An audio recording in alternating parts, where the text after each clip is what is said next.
Sri Sai Satcharitra. Chapter 48. Warding of Devotees' Calamities. Stories of 1. Sheved and 2. Sapatnekir. At the commencement of this chapter, someone asked Hemadpant whether Sai Baba was a guru or Sadguru. In order to answer the question, Hemadpant describes the signs or marks of a Sadguru as follows. Signs of Sadguru. He who teaches us Ved and Vedanta or the 6 Shastras, systems, he who controls the breath, or brands his body with mudras, metallic marks of Vishnu's weapons, or gives pleasing discourses regarding Brahma, he who gives mantras, sacred syllables, to the disciples and orders them to chant the same a certain number of times, but does not assure them any result in a definite time, he who by his spacious wordy knowledge explains beautifully the ultimate principle, but has himself got no experience or self-realization is not a Sadguru. But he, who by his discourse creates in us a distaste for the enjoyments of this world and the next, and gives us a taste of self-realization, who is well versed in both the theoretical and practical knowledge, self-realization, deserves to be called a Sadguru. How can he, who is himself devoid of self-realization, give it to the disciples? A Sadguru does not, even in his dream, expect any service or profit from his disciples. On the contrary, he wishes to serve them. He does not think that he is great and the disciple small. Not only he loves him as his son but regards him as equal to himself or as Brahma. The main characteristic of a Sadguru is that he is the abode of peace. He is never restless nor ruffled. He has no pride of his learning. The poor and the rich, the small and the great, are the same to him. Hemadpant thinks that on account of the store or accumulation of merits in his past births, he had the good fortune of meeting and being blessed by such a Sadguru as Sai Baba. Even in full youth he hoarded nothing, except perhaps chilim. He had no family, no friend, no home, nor any support. Since he was 18, his control of mind was perfect and extraordinary. He lived then fearless in a secluded place and always abided in his self. Seeing the pure attachment of his devotees, he always acted in their interests and hence he was in a way dependent on them. What experiences he gave to his devotees while he was living in flesh, are even today, after his Mahasamadhi, obtained now by those who attach themselves to him. What the devotees have to do is this: they have to trim their heart lamp of faith and devotion, and burn in it wicks of love, and when this is done, the flame of knowledge, self-realization, will be lit up and shine brighter. Mere knowledge without love is dry. Nobody wants such knowledge.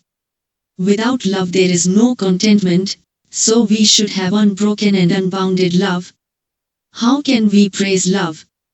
Everything is insignificant before it. Without love our reading, hearing and the study are of no avail. In the wake of love follow devotion, dispassion, peace and liberation with all their treasures.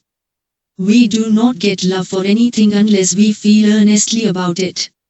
So where there is real yearning and feeling, God manifests himself. It includes love and is the means of liberation. Now let us revert to the main story of this chapter.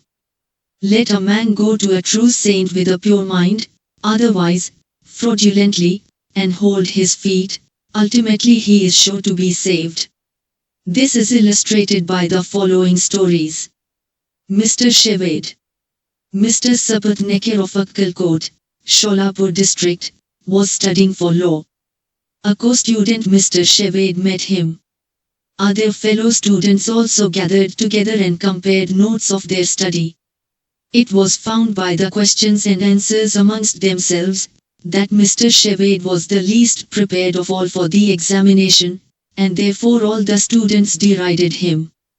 But he said that though he was not prepared, he was sure to pass the examination, as his Sai Baba was there to get him through it successfully. Mr. Satcharitra was surprised at this remark. He took Mr. Shevade aside and asked him who this Sai Baba was whom he extolled so high.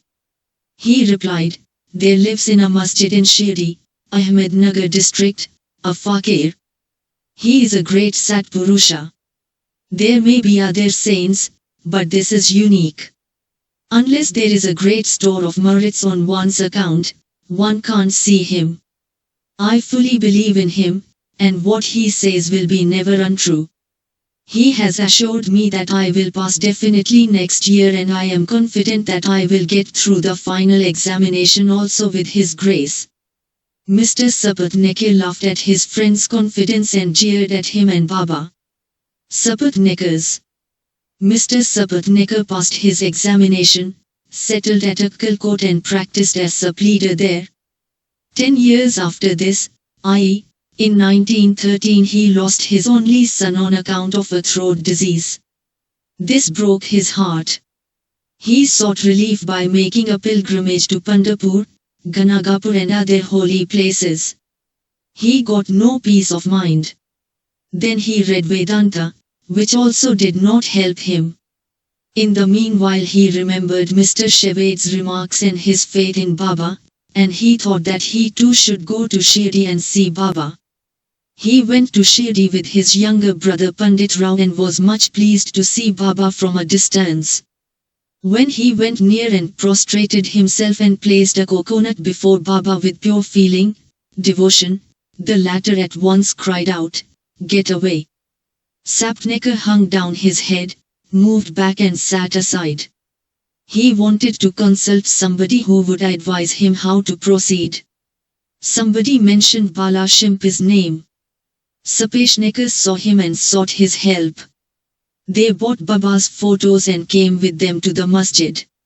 Baba Shimp took a photo in his hand, gave it to Baba and asked him whose photo it was.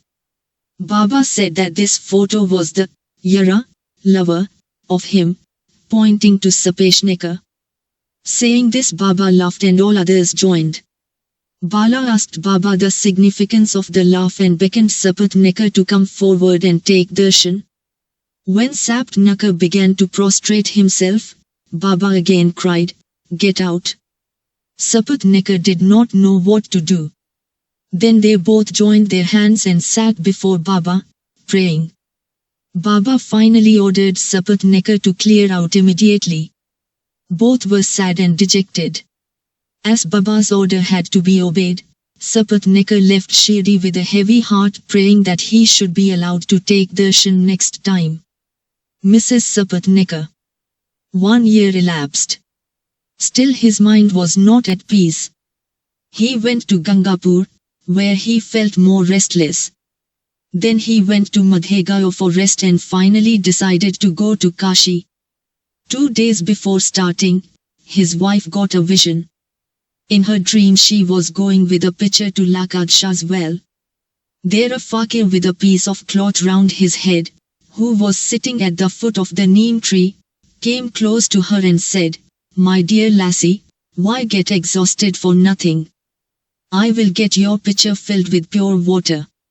She was afraid of the fakir and hastened back with the empty pitcher. The fakir followed her. At this she was awakened and opened her eyes. She told this vision to her husband. They thought that this was an auspicious sign and they both left for Shirdi. When they reached the masjid, Baba was absent. He had gone to Lendi. They waited till his return. When he returned, she was surprised to see that the fakir she saw in her vision resembled exactly Baba. She reverentially prostrated herself before Baba and sat looking at him. Seeing her humility, Baba was much pleased and began to tell a story in his peculiar characteristic fashion to a third party. He said, "My arms, abdomen and waist are paining for a long time. I took many medicines, the pains did not abate. I got sick of the medicines as they gave me no relief, but I am surprised to see now that all the pains have disappeared at once." Though no name was mentioned, it was the story of Mrs. Satcharitra herself.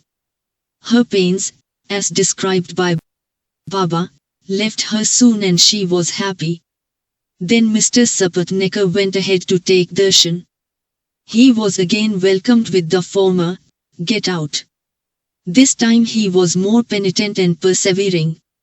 He said that Baba's displeasure was due to his past deeds and resolved to make amends for the same. He determined to see Baba alone and ask his pardon for his past actions. This he did. He placed his head on Baba's feet and Baba placed his hand on it and Sapatnekar sat stroking Baba's leg. Then a shepherdess came and sat massaging Baba's waist. Baba in his characteristic way began to tell the story of a baniya. He related the various vicissitudes of all his life, including the death of his only son. Sapatnekar was surprised to see that the story which Baba related was his own, and he wondered how Baba knew every detail of it. He came to know that he was omniscient and knew the hearts of all. When this thought crossed his mind, Baba, still addressing the shepherdess and pointing to Sapatnekar, said, "This fellow blames me and charges me with killing his son. Do I kill people's children? Why does this fellow come to the masjid and cry? Now I will do this. I will again bring that very child back in his wife's womb." With these words he placed his blessing and on his head and comforted him, saying, "These feet are old and holy, you are carefree now, place entire faith in me and you will soon get your object." Sapatnekar was much moved with emotion. He bathed Baba's feet with his tears and then returned to his residence. Then he made preparations of worship and Nevedya and came with his wife to the masjid. He offered all this to Baba daily and accepted prasad from him. There was a crowd in the masjid and Sapatnekar went there and saluted Baba again and again.